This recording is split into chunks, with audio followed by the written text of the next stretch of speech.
ফাঁকা মাঠেই খেলতে নেমেছিলাম, একটা লোকও ছিল না ধারে কাছে। তারপরে আস্তে আস্তে একজন দুজন করে মাঠ ভরতে শুরু করলো।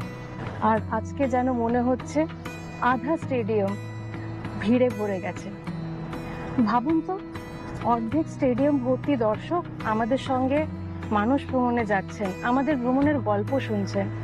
অর্ধেক স্টেডিয়াম মানে 50,000 মানুষ। আজ আমাদের সাবস্ক্রাইবার সংখ্যা গিয়ে দাঁড়িয়েছে পুরো 50,000, যাকে বলে पूरे 50,000। আপনাদের ভালোবাসা ভরসা না থাকলে বিয়ন্ড নোন মাইলস্টোনস একটা চ্যানেলই হতো, মাইলস্টোন হতো না। আপনারাই হলেন আমাদের আসল ফুয়েল, যার জোরে পাহাড় জঙ্গল সাগর পেরিয়ে আমরা ক্যামেরা হাতে ছুটতে পারছি।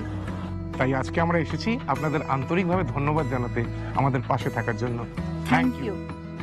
আশা করি এইভাবেই ভবিষ্যতেও আপনাদেরকে অনেক জানা অজানা জায়গায়, চেনা অচেনা কালচার, ঐতিহাসিক হেরিটেজ আর সুন্দর দৃশ্যপটের মাঝে নিয়ে যেতে পারবো। আশা করি আপনাদের সঙ্গে পাবো আমাদের সব অ্যাডভেঞ্চারে। আপনারাও অ্যাক্সিলারেটরে পা রাখুন। যদি এখনো সাবস্ক্রাইব না করে থাকেন তাহলে প্লিজ সাবস্ক্রাইব করুন। আমাদেরকে ইনস্টাগ্রামেও ফলো করতে পারেন আগামী পর্বগুলোর আপডেট পাওয়ার জন্য। আগামী মাইলস্টোন 1 লাখ সাবস্ক্রাইবার। সঙ্গে আছেন তো? সবাই খুশি থাকবেন, ভালো থাকবেন। তাহলে খুব শিগগিরই দেখা হচ্ছে বিয়ন্ড নোন মাইলস্টোনস।